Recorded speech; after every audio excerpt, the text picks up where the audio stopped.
ध्रुव को देखा। ध्यान दीजिए, ध्रुव छोटे से पांच वर्ष का एक बालक है और 5 वर्ष का बालक अपने एक पैर पर खड़ा हुआ है, दोनों हाथ जोड़ा हुआ है, नेत्र बंद है और मन उसका जो है चरण कमलों में लगा हुआ है। श्वास से उनका जो है ओम नमो भगवते वासुदेवाय का जप चल रहा है, अनुसंधान चल रहा है। भगवान ने सोचा, मैं कहूं मैं नारायण, आंखें खोलो, वरदान मांगो। अचानक कहीं मेरे भक्त ध्रुव का पैर इधर उधर न हो जाए, गिर न जाए, इन्हें कैसे मैं समाधि से जगाऊं। भगवान ने सुंदर उपाय बनाया और सुंदर से अपने चित्रपट को धारण करके छाया चित्र को ध्रुव के हृदय में प्रवेश किए कि बंसी विभूषित कराल वनीरदाभार पीतांबरा दरुण बिंब फलाधरुष्ठा पूर्णेन्द्र सुंदर मुखादर बिंद नेत्रा कृष्णात् परम किमपि तत्त्वमहं न जाने, कृष्णात् परम किमपि तत्त्वमहं न जाने। अपने अधर उष्ट पर मुरलियां कोरक करके मयूर वृक्ष धारण करके गले में बैजंती का माला है, मंद मंद मंद मंद मुस्कान करते हुए इस झांकी को हृदय में ला करके ध्रुव को दर्शन दे रहे हैं। और जो ही ध्रुव ने इस झांकी का दर्शन करना प्रारंभ किया, भगवान जान गए कि ध्रुव अब मुझे देख रहा है, ध्रुव अब मुझे दर्शन देख रहा है, दर्शन कर रहा है। और भगवान देखते ही देखते उसके हृदय से अंतर ध्यान हो गए और जो ही भगवान अंतर ध्यान हुए, ध्रुव की आंखें खुली और जब आंखें खुली तो सामने देखते क्या है कि बरहा पीडम नटवर वपुः कर्णयोः कर्णिकारम् बिभ्रदवासा कनक कपिसं वैजयन्तीं च मालाम् रन्ध्राल वेणोरधर सुधया रन्ध्राल वेणोरधर सुधया। भगवान अपने अधरोष्ठ पर मुरलिया को रख करके सुंदर मंद मंद मुस्कान करते हुए हमारे सामने खड़े हैं। शंख चक्रम सकरीत कुंडलम सपीत वस्त्रम सरसीरुहक्षणम सहार वक्षस्थल कौस्तुभम श्रियम नमामि विष्णु शिरसा चतुर्भुजम।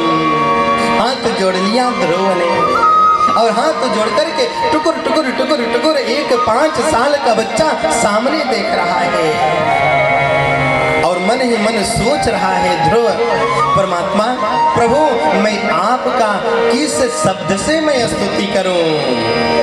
मैं कोई मंत्र नहीं जानता, मैं कोई तंत्र नहीं जानता, न मैं कोई श्लोक जानता हूँ। कृतांजलि ब्रह्ममेन कम्मुना। सुंदर हाथ जोड़ा हुआ है, छोटा सा बालक है, कुछ कहना चाहता है लेकिन मुख से कोई शब्द नहीं निकल रहा है। भगवान जान गए ध्रुव चाहता क्या है। ध्रुव कुछ बोलना चाहता है लेकिन बोले कैसे, कुछ आएगा तब न बोलेगा। सुखदेव महामुनि कहते हैं, राजन देखो भगवान की कृपा, भगवान की दयालुता देखो। हाँ, सामने हाथ जोड़ करके ध्रुव खड़े हैं। कृतांजलिं ब्रह्ममेन कम्मुना। अपने हाथ में जो शंख था न भगवान के, भगवान शंख लेकर के ध्रुव के कान और गाल के बीच में स्पर्श करा दिया। कृतांजलिं ब्रह्ममेन कम्मुना पशपर्श बालम कृपया कपोले पशपर्श बालम कृपया कपोले। जो ही कान के पास शंख को स्पर्श कराया, वेद वेदांग शास्त्रों के निष्णात हो गए, परम विद्वान हो गए और सुंदर 17 श्लोकों में यहाँ पर श्री ध्रुव जी ने भगवान की स्तुति किया है, गान किया है कि योऽन्तः प्रविश्य मम वाच इमां प्रसुप्ताम्। ध्यान दीजिए कितना सुंदर छंद में गा रहे हैं हमारे ध्रुव, जिसको अभी कभी तक बोलने नहीं आ रहा था। यही भगवान की कृपा है। भगवान की कृपा देखो जी, कोई लड्डू और मिठाई नहीं है। लोग कहते हैं भगवान कृपा करते नहीं, अरे भगवान कृपा करते हैं, कृपा अनुभव किया जाता है। कोई लड्डू और मिठाई नहीं है कि लड्डू दे देंगे हाथ में, लो बेटा कृपा खा लो। आजकल बहुत से कृपा देने वाले घूमते हैं। एक बात बताऊं, यदि मैं कह दूं कि मैं अयोध्या से आया हूं और हमारे पास ऐसी पुड़िया है कि तुम्हारे पास जो है धन का अंबार लग जाएगा, तो लोग मुझे छोड़ेंगे नहीं। हाँ, अरे धन का अंबार हमारे देने से या किसी के देने से थोड़े लगेगा। जब तक वो नहीं देगा तब तक, जब तक उसकी कृपा नहीं होगी तब तक कृपा कर दिया ठाकुर ने ध्रुव के ऊपर। और सुंदर गान कर रहे हैं, योन्तः प्रविश्य मम वाच इमं प्रसुप्तां संजीवयत्तखिल शक्तिधरः स्वधाम्ना अन्याश्च हस्तचरणश्रवणत्वगादीन् प्राणान्नमो भगवते पुरुषाय तुभ्यम्। एकस्त्वमेव भगवान् इदमात्मशक्त्या मायाद्वयोरु गुणयामहोद्यशेषम्। हे प्रभु, आपकी माया में हम इतने व्याप्त हैं कि आपको देख करके भी पहचान नहीं पाते। यत् कृपया लंघते, आपकी कृपा से जिसके ऊपर हो जाती है तो पंगुम। आपको वरदान क्या चाहिए? ध्रुव जी के तो मन में ये भाव चल रहा था, मैं पिता के गोद में बैठूंगा। देखो जी, जब माँ सुनीति ने विदा किया था ध्रुव को, तो ध्रुव से कहा था, बेटा जब भगवान मिलेंगे तो भगवान से संसार के पिता की गोद को मत मांगना। भगवान यदि दर्शन देकर वरदान मांगने को कहेंगे तो परम पिता परमेश्वर के गोद को मांग लेना। ध्रुव जी ने इस बात को भुला दिया और माता, छोटी माता के व्यंग बाण को छेदन किया हुआ वो घाव, वो दर्द याद आने लगा और कहा कि मैं तो पिता के गोद में बैठना चाहता हूँ। भगवान ने कहा तथास्तु, और वरदान मांगो बेटा। बोले आपकी भक्ति हमारे हृदय में बनी रहे। इतना वरदान दे करके भगवान अपने धाम में प्रवेश करते हैं। ध्रुव अपने नगर को चला, चारों तरफ ये बात फैल गई। ध्रुव 5 वर्ष की आयु में 5 महीने में भगवान को प्राप्त किया। भगवान ने दर्शन दिया। अब उत्तानपाद से रहा नहीं गया, बड़ा शर्म महसूस किया उत्तानपाद और सुरुचि ने। तो ध्रुव की स्वागत के लिए स्वयं रथ लेकर के चले और ध्रुव के स्वागत करके लेकर के आए घर में। और उसकी माँ को भी, सुनीति को भी अपने साथ में ले लिया। घर चलने लगा। उत्तानपाद ने ध्रुव को राजा बनाया और संन्यास ले लिया। देखो जी, ये उत्तानपाद कोई और दूसरा नहीं है, हमारा मन ही उत्तानपाद है। हमारा और आपका मन ही उत्तानपाद है, जो ऊर्ध्वं गच्छति, सामने नहीं दिखता, अच्छाई नहीं देखता, केवल ऊपर की ओर सोचता है। इसकी 2 बुद्धियां हैं, हमारी 2 बुद्धि है, सत बुद्धि और असत बुद्धि। हमारी बुद्धि 2 प्रकार की होती है, सत और असत। जो सत बुद्धि है उसे सुनीति कहते हैं और जो असत बुद्धि है यही तो जो है सुरुचि है।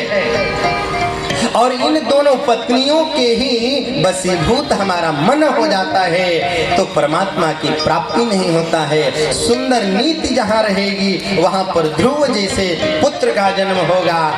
अपने रुचि के अनुसार जो कार्य करेगा उसके यहाँ उत्तम कुमार जैसे पुत्र का जन्म होगा।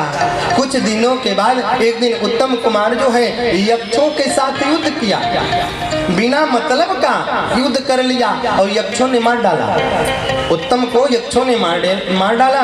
और जब ये बात पता चली ध्रुव को, तो ध्रुव भी अपने भाई की बदला लेने के लिए यक्षों के ऊपर हमला बोल दिया और जा करके युद्ध करने लगे। हजारों निरपराध यक्षों को मार डाला। जब ये बात ब्रह्मा को, मनु को पता चली, सब लोग आए और ध्रुव जी को रोके। ब्रह्मा जी ने कहा, बेटा आप जैसे भक्त को किसी की हत्या करना शोभा नहीं देता है। अलमवत सातिरोषेण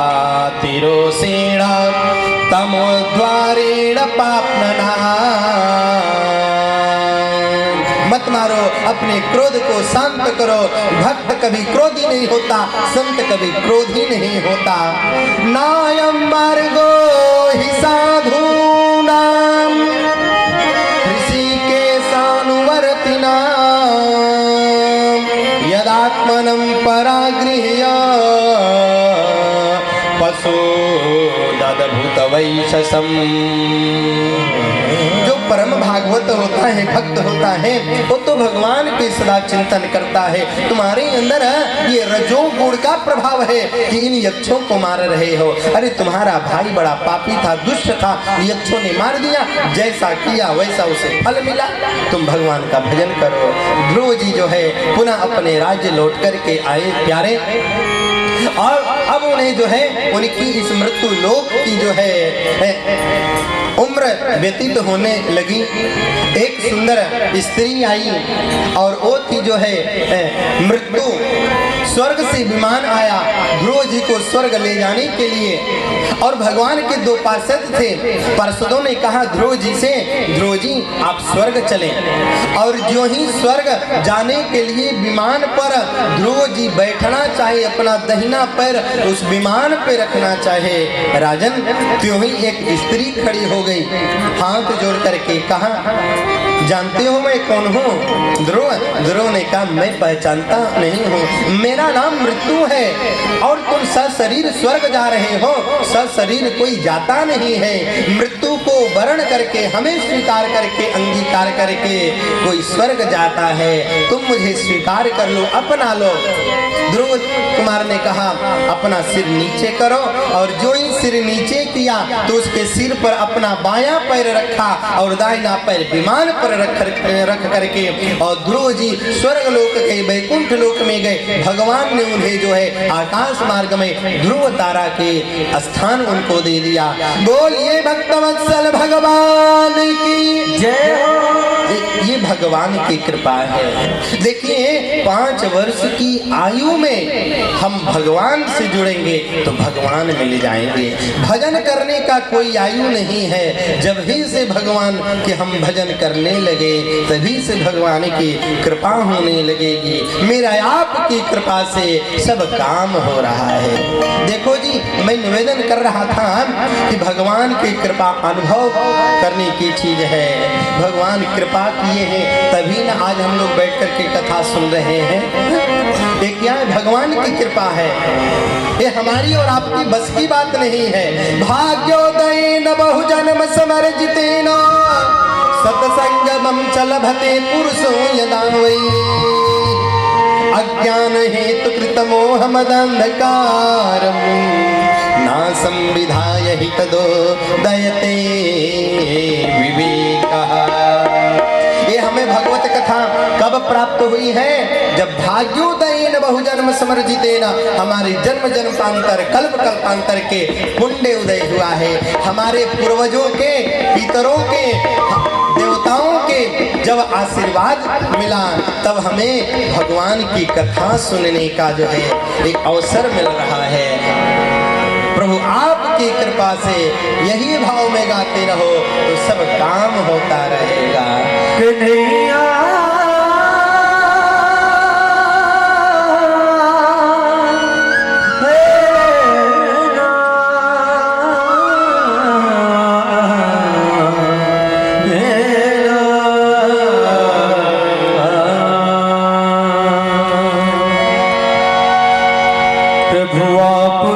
कृपा से सब काम हो रहा है।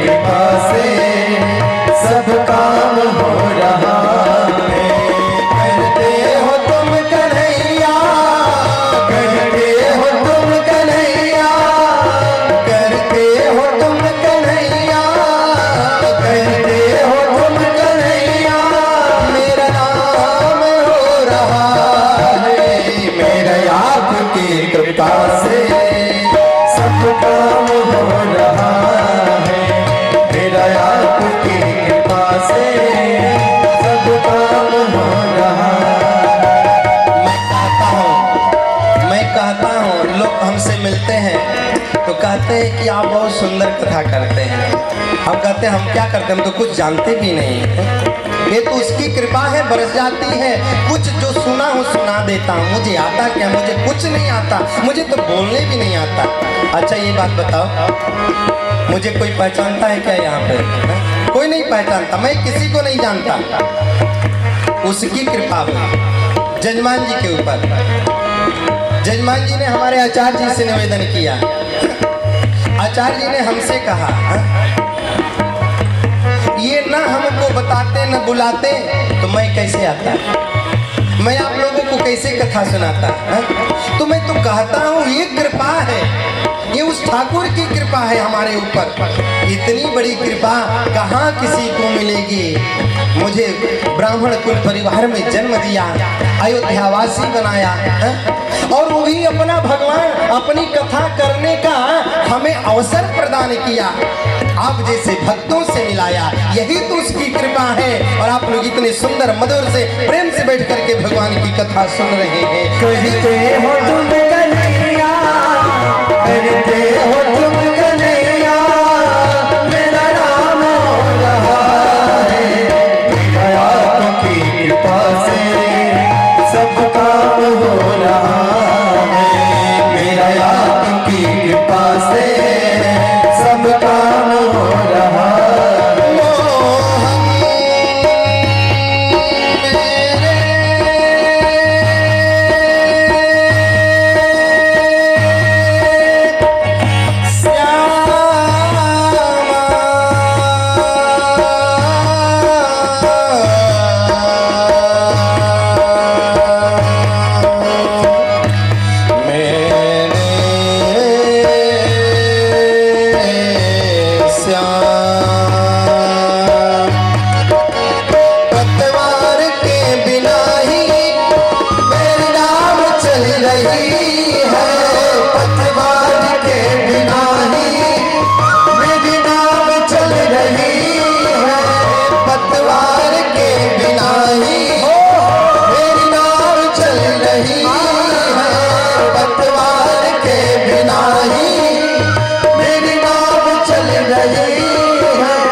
सब काम हो रहा है।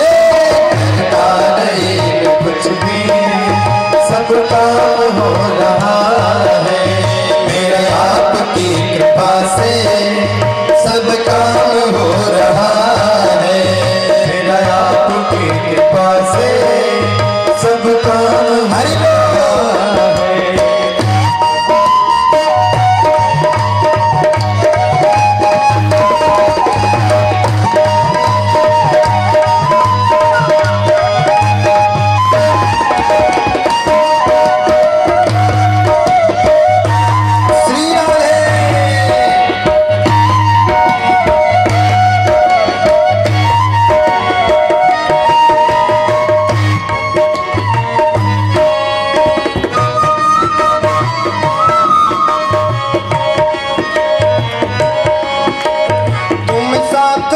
जो मेरे किस चीज की कमी है। तुम साथ हो जो मेरे किस चीज की कमी है। तुम साथ हो जो मेरे किस चीज की कमी है। तुम साथ हो जो मेरे किस चीज की कमी है। किसी और चीज की अब दरकार भी नहीं है। किसी और चीज की अब दरकार ही नहीं है।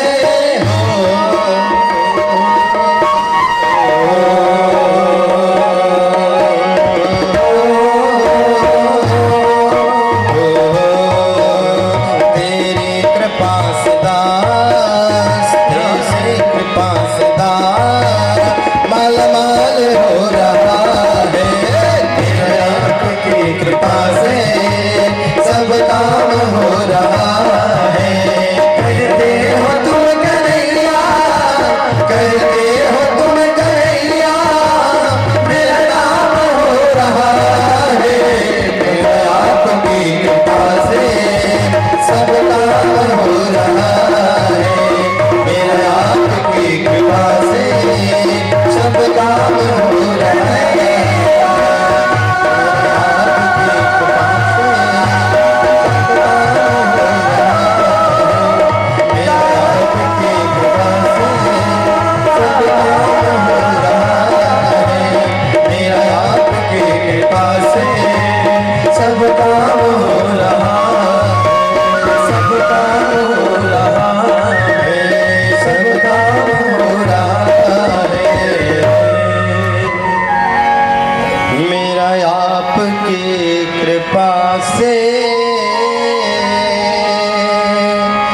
सब काम हो रहा है। इस प्रकार के जब प्यारे समर्पण हमारे और आपके अंदर आ जाएगा न, उस दिन सब सुंदर हो जाएगा। सुंदरी किम न सुंदरम, एक सिद्धांत है कि सुंदरी किम न सुंदरम, सब कार्य सुंदर है, केवल उसको हमें सुंदर मान लेना है, वो और सुंदर बन जाएगा, उसमें चार चांद लग जाएगा। आगे चलकर के इस परिवार में कोई संसार में रहा, कोई विरक्त हो गया, और देखो जी प्रिय व्रत के ही परिवार में आगे चलकर के राजा नाभि हुए, और राजा नाभि के पुत्र ऋषभदेव हुए, और ऋषभदेव के पुत्र महात्मा भरत हुए। ऋषभदेव जी ने अपने पुत्र को राज्य सौंप दिया, बोले कि अभी संसार में रहना नहीं है, भजन करना है। और ऋषभदेव जी महाराज इस अयोध्या को छोड़ करके गंडकी नदी नेपाल के तट पर जो है, जहाँ पर सालग्राम क्षेत्र है, वहाँ भगवान का भजन करने लगे। एक बात बताऊं, भगवान का जो है भजन करना बहुत अच्छी बात है, लेकिन भगवान के भजन करते करते किसी मोह माया में फंस जाना ये अच्छी बात नहीं है। घर रहो या घर से बाहर रहो। एक बार हमारे गुरु दादा थे, वो बद्रीनाथ गए, एक उनके साथ में भक्त गए बद्रीनाथ में। अपने गुरु जी का आश्रम है, वहाँ पर इस पार ही है, काली कमली वालों के पास जो गए होंगे वो देखे होंगे, वहाँ पर वेदांत कुटीरम करके हम लोग का अपना आश्रम है। तो वहाँ पर गए, वहाँ पर वो बोले गुरुजी हम भी साधु बनेंगे। तो हमारे गुरु दादा कहे उनसे, गुरुजी हमारे कहते थे कि कहे बेटा तुम घर में ही रह करके भजन करो। बोले आप बद्रीनाथ जाते हो तो हमें भी ले चलो। बोले देखो तुम घर में ही रहो, यही तुम्हें दीक्षा दे रहा हूँ, भजन करो। अब जिद कर लिए, चले गए बद्रीनाथ। बोले चलो ठीक है, चले गए। 2-3 महीना में पहुंचे। उस समय लोग पैदल जाते थे, आज से लगभग 50-60 वर्ष की पहले की बात है। गुरुजी कहते थे कि तब हुआ कि जब वहाँ जब चले गए तो 5-6 दिन तो ठीक रहा सब कुछ, लेकिन 5-6 दिन के बाद जो है उनका मन नहीं लगता था। जो महात्मा बनने गए थे, बद्रीनाथ रहने के लिए गए थे, वो लगे रोने एक दिन। तो हमारे गुरु दादाजी ने देखा, बोले बेटा रो क्यों रहे हो? बोले मैं घर जाना चाहता हूँ। एक बात बताऊं, घर जल्दी किसी से छूटता नहीं है, यही तो मोह, यही तो माया है। गुरु दादा हंसने लगे, बोले मैं कह रहा था कि तुम वहीं रहो। अच्छा ये बताओ घर जाकर क्या करोगे? घर जाकर के करोगे क्या? बोले घर जाकर के वहीं से भगवान का भजन करूंगा। इस हिमालय में बड़ी ठंडी है, बहुत गलन है, यहाँ पर मैं रह नहीं पाऊंगा, वहीं से मैं भजन करूंगा। भगवान बद्रीनाथ हमें खूब याद आएंगे। बोले अब तुम मेरे मन की बात कहे, ये जरूरी नहीं है कि भगवान प्राप्ति के लिए घर छोड़ दिया जाए, लेकिन ये जरूरी है घर छोड़ करके किसी के घर को न पकड़ ले। ये साधक के जीवन में बहुत बड़ी जरूरी है, ये साधक के जीवन में बहुत बड़ी जरूरी है। भक्ति 2 प्रकार की होती है, एक सच्ची भक्ति और एक मरकट भक्ति। मरकट भक्ति उसे कहते बंदर। बंदर को सभी लोगों ने देखा होगा, हाँ? इतना बड़ा बड़ा बंदर होता है, क्यों इतना होता है ना बड़ा बंदर, खूब उछलता है, इधर इधर इधर, छोटा भी होता है बड़ा भी होता है। हाँ, बंदर के आकार बहुत बड़े बड़े होते हैं। वो बंदर का स्वभाव है, कभी एक डाल पर स्थिर नहीं रह सकता। तो हम लोगों का भी उसी प्रकार का स्वभाव हो जाता है। मरकट भक्ति जिनके अंदर है, मरकट भक्ति, जहाँ जैसा पूजा देखेगा, जहाँ जैसा कथा देखेगा उसी को सुंदर, दूसरी जगह जाएगा उसको और सुंदर, तीसरी जाएगा और सुंदर और सुंदर, यानी मन स्थिर नहीं रहता। वो मरकट भक्ति है। एक डाल पर रहो, एक जगह पर रहो, संसार में रहो व संसार से दूर रहो, भगवान को याद करो। तो प्रिय व्रतो भागवत आत्मा राम कथम मुने। इनके वंश में जाकर के राजा नाभि से ऋषभदेव हुए और घर को छोड़ दिया, भगवान को भजन करने के लिए आ गए। अवध क्षेत्र से चले गए, गंडकी के तट पर सालग्राम भूमि है, वहां रहने लगे। भजन करते करते करते अब उनके अंदर सिद्धियां आने लगी। गांव के 2-4 लोग जुटने लगे, बाबा मेरी गाय बीमार है, मेरा बेटा बीमार है। तो 2-4 भक्तों की जो सेवा करते थे उनको जो है कुछ उठा के दे दिए। उनकी गाय ठीक हो गई, उनकी बच्चा ठीक हो गया, उनका दुख दर्द ठीक हो गया। महाराज ऋषभदेव ने मन में सोचा, मैं जिसको छोड़ करके आया हूँ उसी संसार में मैं फंस जाऊंगा तो मेरा भजन हो नहीं पाएगा। और राजा ऋषभदेव ने अवधूत वेश को धारण किया, दिगंबर रूप में आ गए। आप लोगों ने जैन धर्म के महात्माओं को देखा होगा, 2 रूप में रहते हैं, श्वेतांबर और दिगंबर। महाराज ऋषभदेव के ही द्वारा दिगंबर धर्म का प्रचार हुआ। उनके जो उस समकालीन में जो उनके शिष्य थे, अपने गुरु के न रहने के बाद उनके नाम के प्रचार करने लगे और वहीं से जैन धर्म का प्रादुर्भाव हुआ। अवधूत वेश में रहने लगे, शरीर पर कोई वस्त्र नहीं, पहाड़ों के नीचे सो जाना, नदी के जल को पी लेना, पत्ता तोड़ करके खा लेना, पागल वृत्ति में रहना, अवधूत वृत्ति में रहना, एक जगह पर ही सारी क्रियाओं को कर देना, कोई किसी से लेना न देना, मगन रहना। ऐसे करते करते करते अपने शरीर को छोड़ दिया, भगवान के धाम में प्रवेश किया। इनके ज्येष्ठ पुत्र का नाम था भरत। भरत ने भी कहा, अब मेरे भी पुत्र हो गए हैं, हमारे पिता ने जैसा कार्य किया था हमें भी वैसा कार्य करना चाहिए। अब हम भी भजन करेंगे। हम भी अपने बच्चे को राजपाट सौंप करके और चले दिए, वो भी पुलहस आश्रम में चले आए। और महात्मा भरत आकर के अपने पिता के जैसा जो है नित्य जो है गंडकी में स्नान करना और भगवान का ध्यान करना, रोज संध्या करना, और रोज जो है 24 घंटे में 22 घंटा जो है उनका जप चल रहा है, ध्यान चल रहा है।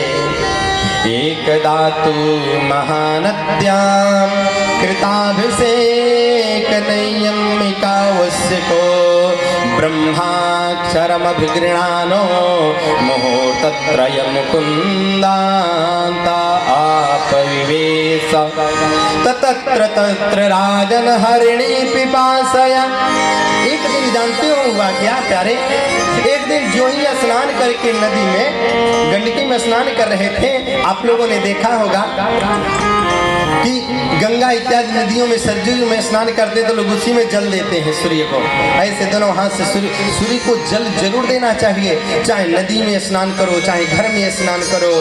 सूर्य को जल देने से बहुत शक्ति मिलती है, ऊर्जा हमको प्राप्त होती है, उससे बहुत लाभ मिलता है कि और सूर्य को जल देने मात्र से ही। और तुरंत उसी समय महाराज भरत ने देखा एक हिरणी है, उसके गर्भ में एक शिशु शावक पल रहा है और जल पी रही है। तत्र तत्र तत्र तदा राजन हिरणी पिपासया। और जल पीने के लिए उस नदी के तट पर आई और जब जल पीने के लिए मुख जल में लगाया न, तो एक शिकार करने के लिए सिंह पीछे से आ रहा था और उसको देख करके दहाड़ मारा। और जो ही दहाड़ सुनी वो मृगा ने अपने बच्चे को बचाने के लिए इस पार से उस पार जाने के लिए छलांग लगा दिया। और जो ही छलांग लगाया राजन उसके गर्भ के ऊपर लोट पड़ा और गर्भ स्राव हो गया, बच्चा उधर बहने लगा, माँ वही प्राण छोड़कर के मर गई। ये महात्मा भरत अपने नेत्रों के सामने देख रहे, माँ मर गई, बच्चा मरने वाला है, शिशु शावक मरने वाला है।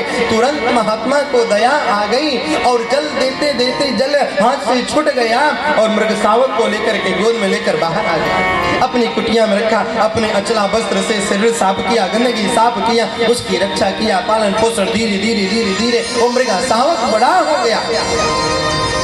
निकले थे हरि भजन को होटने लगे कपास। 22 घंटा भजन चलता था। धीरे धीरे 21, 20, 19, 18, 10, 5 धीरे धीरे भजन ही छूट गया उनके जीवन से। अब सुबह उठते हैं तो मृगा को जगाते हैं, उसके शरीर को सहलाते हैं, हरी हरी घासें जंगल से तोड़ करके लाते हैं। भजन का कार्य सब समाप्त हो गया, छूट गया है उनके जीवन से, उनके दिनचर्या से। जंगल में एक दिन गए हरी हरी घास लाने के लिए और मृगों का समूह आया था। राजन मृग शावक ने देखा अपना समूह, अपनी बिरादरी के लोगों को उसमें चला गया। और उसमें जब गया कुछ देर बाद जब महात्मा भरत आए तो कुटिया में मृगा को न देख करके चिंता सताने लगी। अरे कहाँ गया मृग शावक, कहाँ गया शिशु शावक? उसे कोई जंगली जीव मार तो नहीं दिया? क्या खाएगा, क्या पिएगा, कहाँ रहेगा, उसकी रक्षा कौन करेगा? मेरे अलावा तो इस जीवन में कोई है नहीं। यही चिंतन करते करते करते करते करते उनका जो है प्राण निकल गया है। या उसी योनि में जन्म लेना पड़ता है हमको और आपको। इसीलिए प्राणांत होते समय लोग गीता का पाठ, रामायण का पाठ, हरि नाम संकीर्तन करते हैं। एक बात बताऊं, जो शुरू से प्रारंभ से हरि के नाम को स्मरण नहीं किया उसे का खाक मरने के समय आएगा, कभी नहीं आएगा, कभी नहीं आएगा। कैसे आएगा? जन्म जन्म मुनि जतन कराहिया। जन्म जन्मांतर तक हमें अभ्यास करना पड़ता है, तब राम नाम मुख से अंत समय आता नहीं, वो भी नहीं आ पाता है। जन्म जन्म मुनि जतन कराही, अंत राम कही आवत नाही। दूसरे जन्म में मृग का चिंतन करते करते करते महात्मा भरत मृग योनि में चले गए। देखो राजन, ये मृग शावक बन गए। आज मृग बनकर के महात्मा भारत घूम रहे हैं। जो निकले थे घर से परमात्मा की प्राप्ति करने के लिए, ये मृग शावक बन गए। लेकिन एक बात बताऊं, कहीं रहो, किसी के साथ रहो, यदि भजन हुआ है, यदि हमने जीवन में भजन किया है तो भजन कहीं जाएगा नहीं, उस भजन की शक्ति कहीं जाएगी नहीं। मृग शरीर में भले ही महात्मा भरत थे, लेकिन इन्हें स्मरण था पूर्व जन्म कि मैं कौन था। मृग शरीर में रहते हुए भगवान का भजन करते रहे। एक दिन जंगल में आग लगी, दावानल अग्नि, और उस सारे मृग भाग गए उस जंगल को छोड़ करके। लेकिन ये महात्मा भरत मृग शरीर में भगे नहीं और वहीं जल करके राख हो गया। तीसरे जन्म में महात्मा भरत का जन्म हुआ अंगिरस गोत्र में, ब्राह्मण के कुल में, और 10 भाई थे, सबसे छोटे थे। पिताजी ने कहा बेटा पढ़ लो, गुरुकुल जाओ पढ़ लो, और गुरुकुल में जाओगे पढ़ लोगे ना तो विद्याध्ययन होगा, तुम ज्ञानी हो जाओगे, विद्वान बन जाओगे, पढ़ोगे लिखोगे तो कुछ धन कमाओगे, अर्थोपार्जन होगा। महात्मा भरत ने निश्चय कर लिया है जन्म से ही कि अब मैं इस जन्म में कोई संसारिक कार्य नहीं करूंगा। पिताजी पढ़ने को बोल रहे हैं, यज्ञोपवीत संस्कार कराया और गायत्री मंत्र उपदेश दिया गुरुजी ने। और दूसरे दिन पिता ने बोला गायत्री मंत्र सुनाओ। भरत जी ने कह दिया मुझे गायत्री मंत्र आती ही नहीं। भरत जी ने कहा मैं सुना दूंगा गायत्री मंत्र। बोलेंगे हाँ हाँ वेद मंत्र याद हो गया। अब दूसरे दिन और वेदों की ऋचाओं को हमें स्मरण कराएंगे, और तीसरे दिन कहेंगे जाओ जजमान जी की यहाँ कथा सुनाओ, मुझे शंख बजाना पड़ेगा, घंटा बजाना पड़ेगा, दुनियादारी करना पड़ेगा। अब दुनियादारी में नहीं रहूंगा, अब तो मैं भजन करूंगा। एक दिन माता पिता सीताराम जी हो गए, शरीर को छोड़ दिया। 10 भाइयों में से सबसे छोटे थे। 9 भाइयों ने कहा भरत भैया तुम पढ़े लिखे तो है वो नहीं, नौकरी तो कर नहीं सकते, करोगे क्या, तुम्हारा ये कैसे चलेगा। भरत ने कहा जो ये दिया वो ये भी देगा। है? कौन देगा? पिताजी जब थे तब तक चला, अब हम भाई है, परिवार लंबा चौड़ा है, जाओ गृहस्थी का कार्य करो। खेत में खूब हरी हरी गेहूं धान फसल लगे हुए, रक्षा करो, जंगली जीव न खाया है। भरत जी ने कहा वहीं रह करके भगवान का भजन करूंगा, चिंतन करूंगा। जंगली जीव आते हैं, खाने लगते हैं। एक गांव वालों ने कहा अरे मना क्यों नहीं करते हो? भरत जी ने कहा सब संपत्ति रघुपति के आही, मैं क्या मना करूं? मेरा क्या है, न तेरा न मेरा, है क्या इस संसार में? उसका है, वो मना करे, मैं नहीं मना करूंगा। भरत कहते हैं कि राम जी की चिड़िया, राम जी का खेत, कि राम जी की चिड़िया, राम जी का खेत, खा लो चिड़िया, खा लो चिड़िया, भर भर पेट, भर भर पेट। राम जी की चिड़िया, राम जी की खेत खा लो, कोई रोकने वाला नहीं है। भाइयों को पता चला तो भाइयों ने घर से निकाल दिया। भरत जी ने कहा और अच्छी बात हुई, ये भगवान की डबल कृपा हो गई। अब मैं एकांत रह करके भगवत भजन करूंगा, परिवार से दूर कहाँ जा रहा हूँ? न जाने की चिंता, न रुकने की चिंता, कहाँ जाएंगे, क्या खाएंगे, कहाँ रुकेंगे, क्या पहनेंगे, कोई चिंता नहीं। जहे रुक जाएंगे वही रात, जहे चलने लगेंगे वही दिन, जो मिल जाएगा वही खा लेंगे। राजा रघुगण नाम के उस समय सौवीर प्रदेश के एक राजा थे और पालकी पर बैठ करके कहारों ने उनको बैठा करके वही महात्मा कपिल के पास गंगा सागर में ले जा रहे थे सत्संग करने के लिए, कथा सुनाने के लिए। एक कहार बीमार पड़ गया और बीमार पड़ने के बाद कहा पालकी को तो 4 लोग ढोते हैं ना जी, 3 से होगा नहीं। राजा का आदेश हुआ कोई मिले उसे जंगल से ले लो। मोटा ताजा पहलवान शरीरधारी दिखाई दिए। भरत सैनिकों ने कहा, पालकी ढोने वालों ने, अरे कहाँ घूम रहे हो, चलो पालकी ढोना है, महाराज का आदेश है। कुछ न हाँ किए न मना किए, पालकी का डंडा रख दिया कंधे पर, लेके चलने लगे। देखो जी एक बात बताऊं, संतों की चलने की दृष्टि, संतों की देखने की दृष्टि कुछ और है और राजाओं महाराजाओं की दृष्टि कुछ और है। संत कैसे चलता है और राजा कैसे चलता है? कि राजा चले हाथी घोड़ा, कि संत चले पैया पैया, चींटी को बचाए के। संत स्वभाव के जो लोग होते हैं घर में सोचते हैं किसी एक चींटी की भी हत्या न हो। यदि कोई चींटी पैरों से दब के मर जाती है तो लोग इतना सीधा और दान कर देते हैं, उनसे चींटी दब गई, ये कीड़ा मर गया, वो मर गया, ये दान वो दान करने लगते हैं। कि संत चले पैया पैया, चींटी को बचाए के, और राजा चले हाथी घोड़ा, सबको दबाएंगे। यही अंतर है संत में और राजा महाराजाओं में। अब पालकी जब चल रही है तो पालकी कंधे पर है, महात्मा भरत के पैरों के नीचे यदि चींटी पड़ गई तो पैर उछालते हैं, पैर उछाले तो शरीर उछली, गंगा उछला, पालकी का डंडा उछला और डंडा उछला तो पालकी उछली, राजा उछला और पालकिया को उनके सिर पर धराम से 1 बार 2 बार 3 बार कई बार चोट लगा। अंदर से राजा रघुगण ने बोला, अरे सैनिकों, अरे कहाँ रहो, जानते नहीं हो मैं कौन हूँ? अरे मुझे बार बार चोट लग रहा है, धीरे चलो, बढ़िया से चलो। सैनिकों ने कहा, महाराज नया पालकी ढोने वाला सही से नहीं चलता, इसको समझा दो। लेकिन माना नहीं। महात्मा भरत किसी का कुछ सुनते नहीं, ये तो अपने मस्ती में मस्त है, अपने दीवाने में इनकी दीवानगी चल रही है। अथा पुनः शिविकायाम विस्मागतयाम प्रकोपितौ वाच रघुगण। रघुगण बोलने लगा, अरे नहीं कहा, अरे मूर्ख, तुमको सुनाई नहीं देता है, तुम पागल हो क्या? और यदि तुम पागल हो तो मैं ऐसी तुम्हारी चिकित्सा करूंगा कि तुम्हारी बुद्धि सुधर जाएगी। ते करोमि चिकित्सां दंडपाणिरिव जानते यथा प्रकृतिम।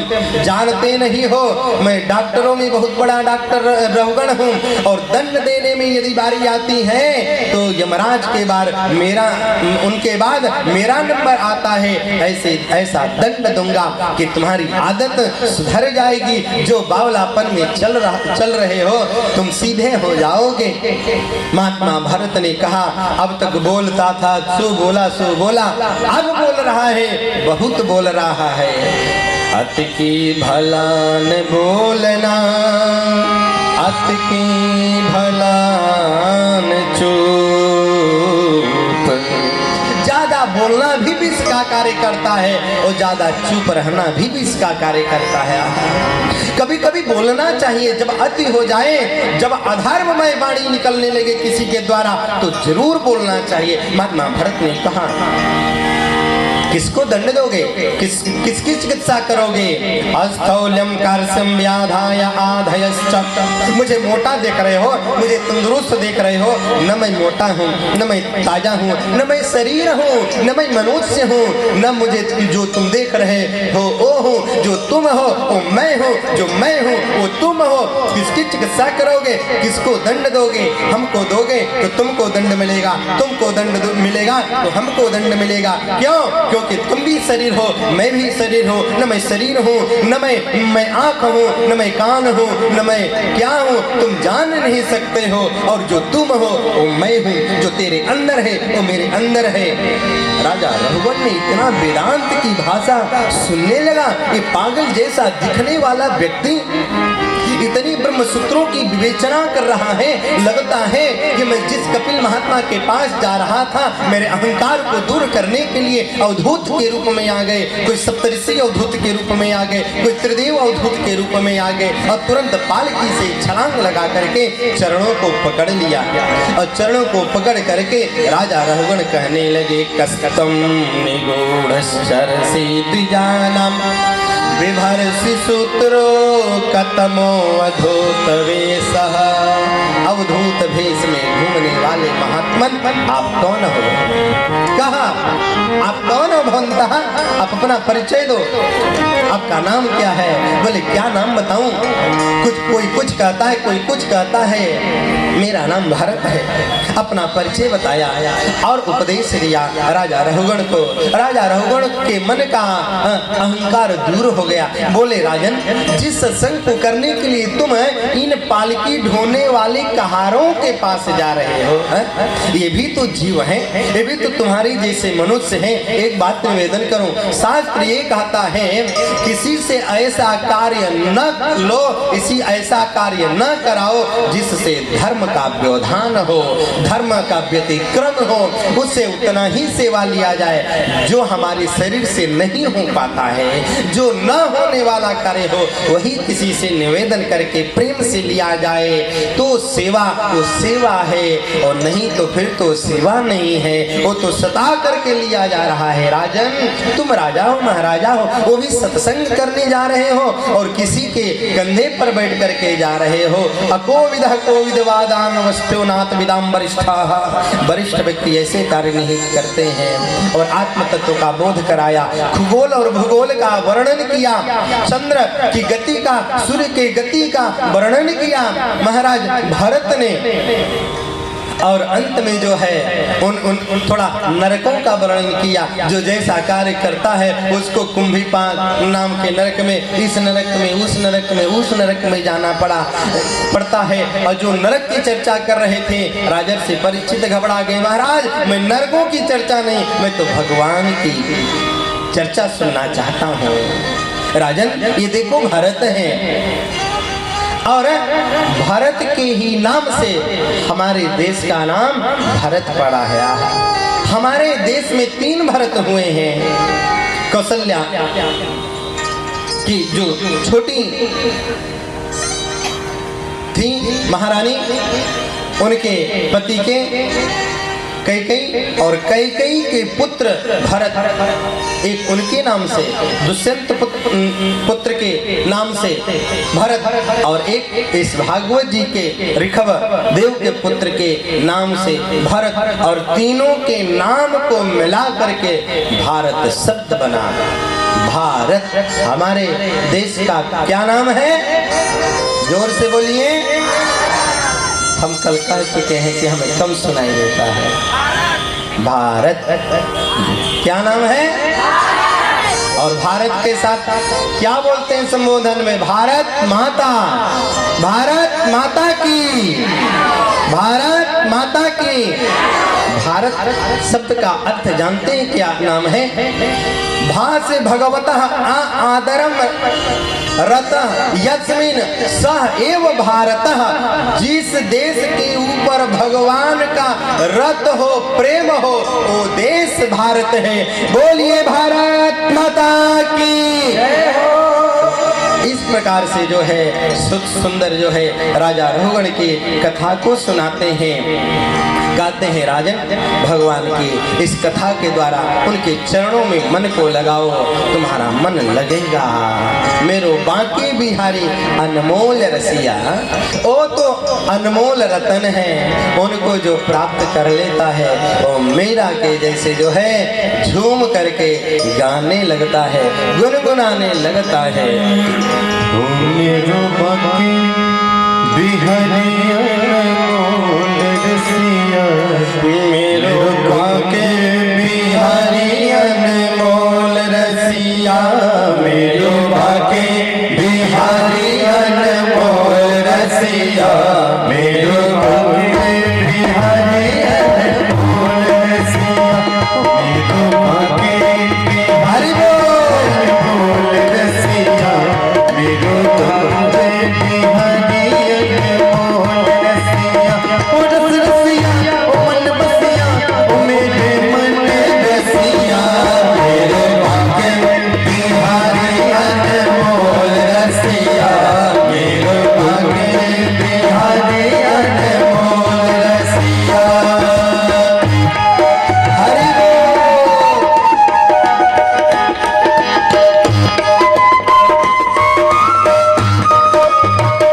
हरि बोल।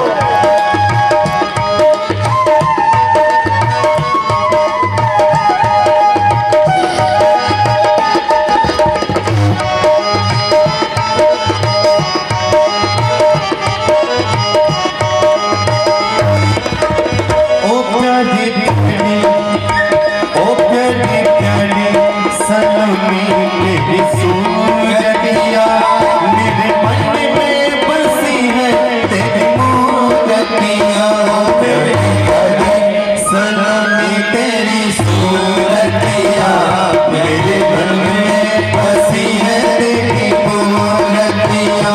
प्यारी प्यारी सनमी तेरी सूरतिया, मेरे मन में बसी है तेरी मूरतिया। तू है मेरा मैं हूँ तेरी, तू है मेरा मैं हूँ तेरी, ओ मेरे मन बसिया, मेरे बांके बिहारी अनमोल रसिया, मेरे बांके बिहारी अनमोल रसिया, मेरे बांके बिहारी अनमोल रसिया, मेरे बांके बिहारी अनमोल रसिया।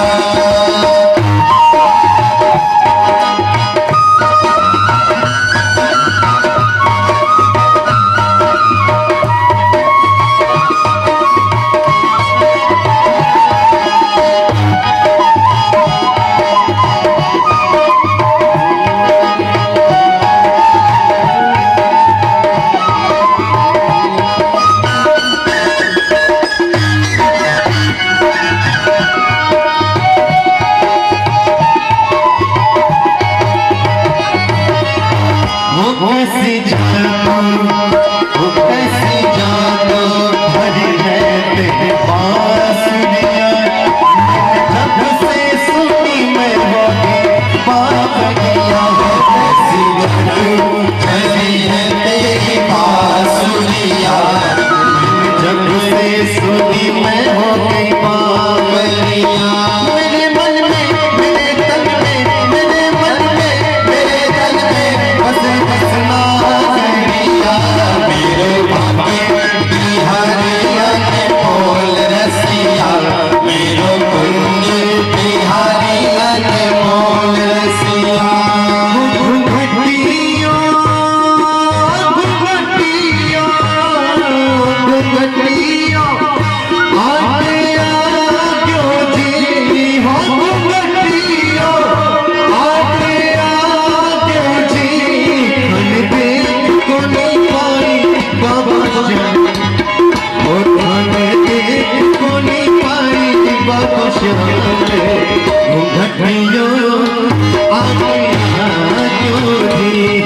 ने देख को नहीं पाई बाबा श्याम को घटियो आटे आयो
राधे राधे राधे बिहारी मथुरा जी में वृंदावन में गोकुल जी में हरी गाँव में नंदगांव में बरसाने में छठीकरा में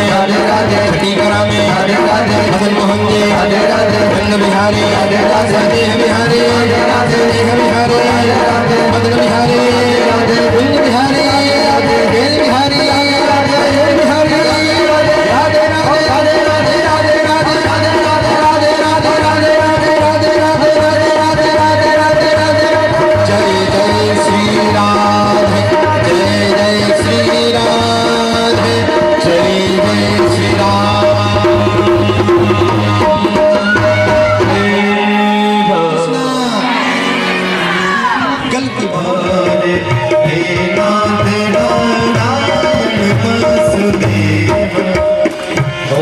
चंद्रमा मनसो जात सक्षो सूर्यो अजायत श्रोत्रागायुष्य प्राणश्चौगानिर्यायत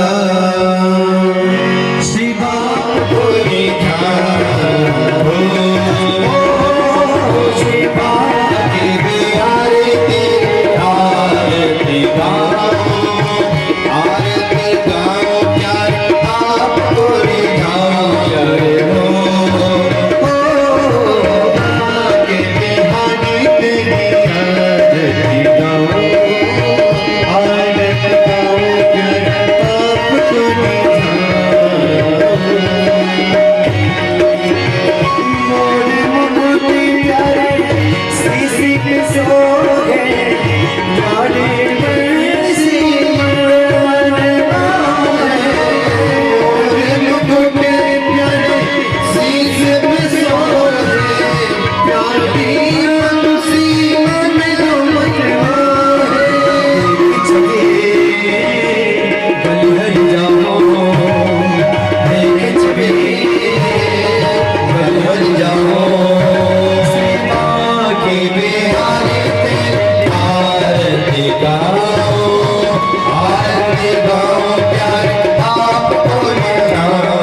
जिसने सारी दुनिया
के बिहारी तेरी आरती आरती गाओ प्यारे आपको मनाना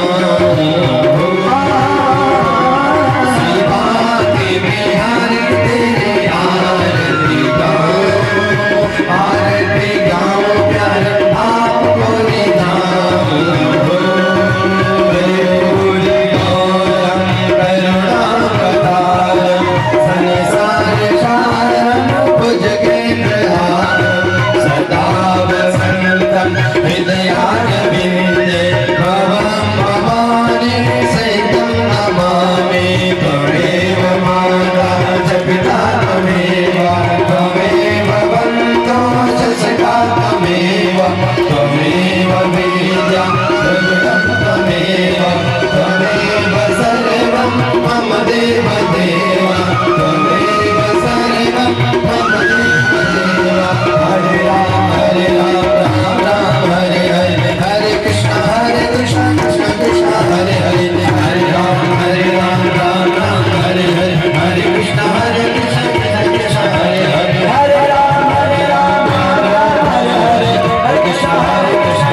भक्तवत्सल भगवान की, द्वारिकाधीश की, वृंदावन बिहारी लाल की, भागवत भगवान की, व्यास जी महाराज की, श्री सुखदेव जी महाराज की, परीक्षित जी महाराज की। जय जय श्री राधे जय।